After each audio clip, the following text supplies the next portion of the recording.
धरती माता, हम इसे कहते हैं भारत माता। यहां देवियों का नाम पहले लिया जाता है, तो कैसे नैरेटिव बदला जाता है कि इस देश की महिलाओं का दिमाग खराब कर दो, देश अपने आप खत्म हो जाएगा। साउथ अफ्रीका की एक बहुत बड़ी यूनिवर्सिटी में कहा गया था कि किसी भी देश को बर्बाद करने के लिए वहां पे बम, बारूद, गोला, असला दागने की, मिसाइल दागने की जरूरत है ही नहीं। आप उस देश की सामाजिक व्यवस्था, सांस्कृतिक व्यवस्था, शैक्षणिक व्यवस्था और पारिवारिक व्यवस्था को खत्म कर दो, वो देश अपने आप खत्म हो जाएगा। अब यही षड्यंत्र चल रहा है। कैसे चल रहा है? 3 स्टेज पे काम होता है। 25 वर्ष तक की बच्चियों को बिगाड़ने का काम बॉलीवुड अपने टीवी सीरियल के माध्यम से करता है। 25 से 35 वर्ष की शादीशुदा महिलाओं का जीवन और उनके परिवार को बर्बाद करने का काम एकता कपूर जैसी महिलाएं अपने टीवी सीरियल के माध्यम से करती है। और जो नौकरी करती हुई बहन बेटियां महिलाएं हैं, जो कि वर्किंग विमेन हैं, उनका दिमाग खराब करने का काम ये ओटीटी प्लेटफॉर्म्स अपने वेब सीरीज के माध्यम से करता है। कैसे करता है, मैं संक्षिप्त में एक एक उदाहरण देकर आपके समक्ष रखूंगी। और बहुत जरूरी है कि जब हम तो एक साधारण व्यक्ति है, हम संसारिक जीवन में रहते हैं, लेकिन यहां पर जो उपस्थित हमारे संतगण है, महंतगण है, इनके बहुत बड़ा फॉलोअर्स ग्रुप रहता है, बहुत से लोग आते हैं, बहुत सी महिलाएं आती है।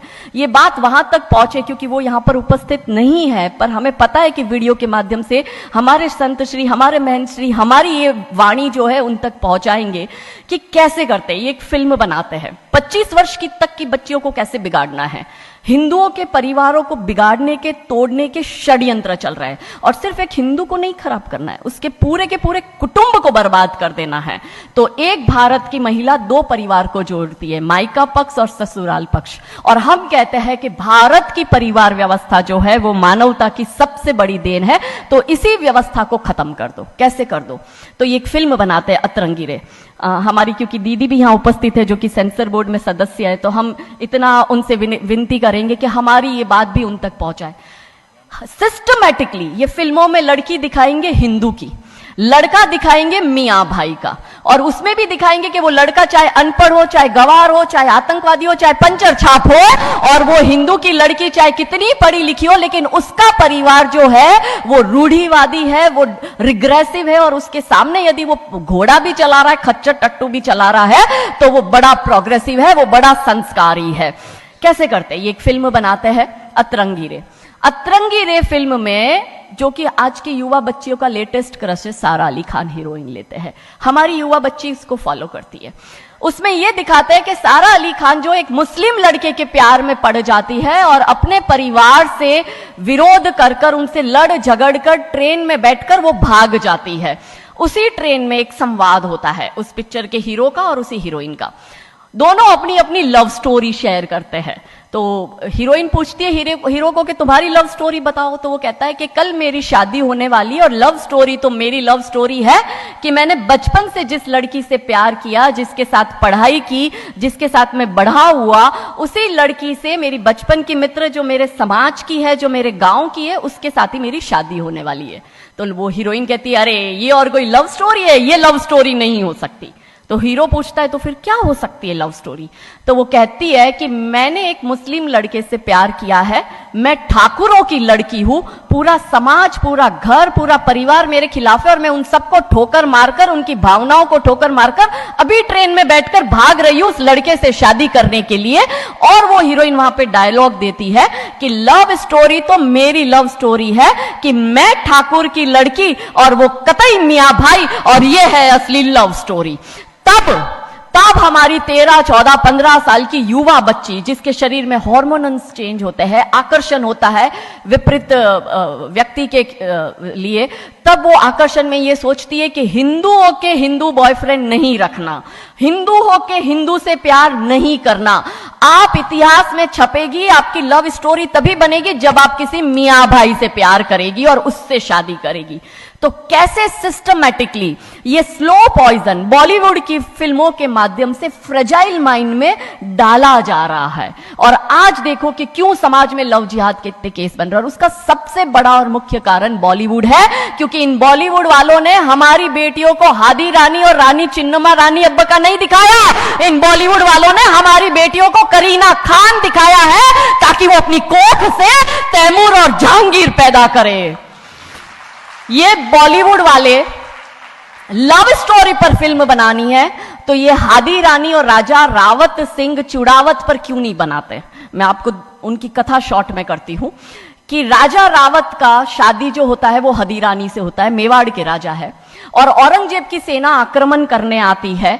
और जब औरंगजेब की सेना आती है तो राजा रावत सिंह का 2 दिन पहले ही विवाह हुआ होता है हादी रानी से।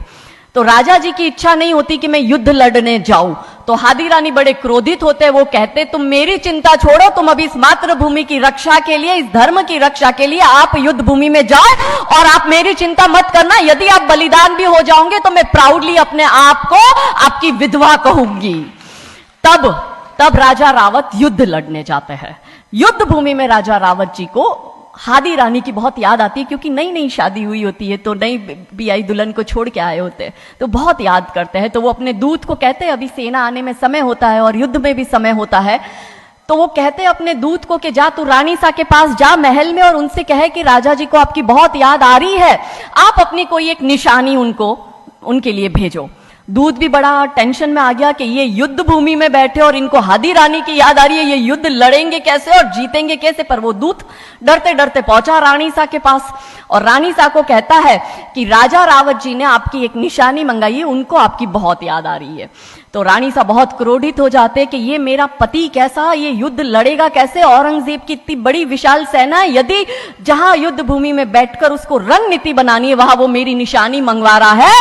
तब हमारी हादी रानी क्रोधित होती है, हाथ में तलवार लेती है, अपनी गर्दन काटती है, थाल में सजा के दूत को देती है और कहती है जा तेरे राजा को जाके दे देना मेरी निशानी।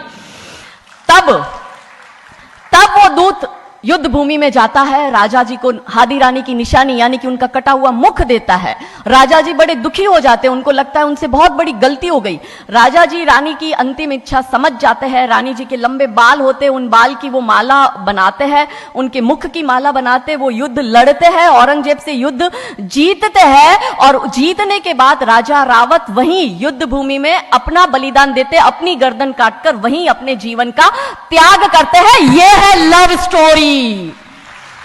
पर बॉलीवुड इस पर फिल्म नहीं बनाएगी कि इतिहास चुराए नहीं है, हमने इतिहास बनाए हैं और लाखों शीश कटे हैं रण में, तब जाके हिंदू कहलाए हैं। ये महान गौरवशाली इतिहास हमारा, पर बॉलीवुड इसका इतिहास हमारे समक्ष आने नहीं देता। अब रहा 25 से 35 वर्ष की महिला, कैसे बिगाड़ती है एकता कपूर। वही sari, typical dress, typical getup, पीछे उसकी सीरियल में एकता कपूर की सीरियल में पीछे बहुत बड़ी अंबे मां की मूर्ति। दिखाएंगे कैसे हिंदू महिला को, क्योंकि परिवार खत्म करना है हिंदुओं का। तो वो एक से प्यार करेगी, शादी दूसरे से करेगी, जीवन में तीसरा पुरुष आएगा, फिर दूसरा मर जाएगा, फिर उसको चौथा पसंद आने लगेगा, फिर जो मर गया वो जिंदा हो जाएगा, फिर कंफ्यूज हो जाएगी किसके साथ जाऊं, दूसरे के साथ कि चौथे के साथ। क्या हमारी भारतीय महिलाएं, क्या हमारी हिंदू महिलाएं, सबसे बड़ा प्रश्न यह है कि क्या हम 4-4 पुरुषों के साथ अफेयर करते हैं? क्या यह हमारा सम्मान है? और अगर यदि हम सब एक होकर इसके लिए नहीं बोलेंगे तो यह आवाज नहीं उठेगी। और दुख की बात यह है कि ऐसी एकता कपूर जैसी महिलाएं जो घर तोड़ने का काम कर रही है, इनको पद्मश्री अवार्ड मिल जाता है। कैसे मिलता है?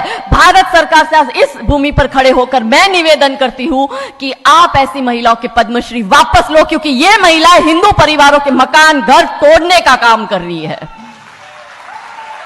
और तीसरा और अंतिम, नौकरी करने वाली बहनों का दिमाग कैसे खराब करना है। तो ओटीटी प्लेटफॉर्म के माध्यम से ये दिखाएंगे कि यदि आप नौकरी कर रही है तो आपके सास ससुर आपके पैर की जूती, आपका पति आपके पैर की जूती। बच्चा पैदा करने के लिए आपको किसी से शादी करने की जरूरत नहीं है, आपको ससुराल व्यवस्था में रहने की जरूरत नहीं है, और आप है फेमिनिस्ट। और स्त्रीवाद का झंडा दिखाकर हमारी बहन बेटियों को एक हाथ में शराब का ग्लास, दूसरे हाथ से सिगरेट फूको, अंग्रेजी में गालियां बको और आप अपने आप को फेमिनिस्ट कहो। क्या यह फेमिनिज्म है भारत की धरती का? ये कभी नहीं हो सकता। रानी चिन्नमा, रानी अब्ब का फेमिनिज्म का उदाहरण है, और दूर जाने की जरूरत नहीं है। हमारी परम पूजनीय दीदी मां साध्वी रितंबरा दीदी मां फेमिनिज्म का सबसे बड़ा उदाहरण हमारे समक्ष है। रानी नायका देवी, रानी लक्ष्मीबाई हमारे लिए फेमिनिज्म का सबसे बड़ा उदाहरण है। तो यहां उपस्थित सभी महानुभावों से हम यही विनती करते हैं कि फिल्म के माध्यम से ड्रग्स अश्लीलता और गाली गलौच, ये दिखाने के सिवाय कुछ नहीं होता। तो हम सब मिलकर एक साथ एक आवाज उठाए कि इन चीजों का बंद होना बहुत जरूरी है, क्योंकि आने वाली पीढ़ियों को बर्बाद करने का काम ये लोग अपने टीवी सीरियल और फिल्मों के माध्यम से कर रहे हैं। और क्योंकि शुरुआत भगवान राम जी के नाम से करी थी, तो अंत भी हम भगवान राम जी के नाम से करना चाहेंगे कि कौन है राम। राम जो है चेतना है, बिंदु है, बिंदु जिससे प्रस्फुटित है तेज, तेज जो कि इस समस्त सृष्टि की रचना की कल्पना का हेतु है, अनाम है, अनाम जो है पंक्ति में प्रथम, प्रथम है धर्म धैर्य का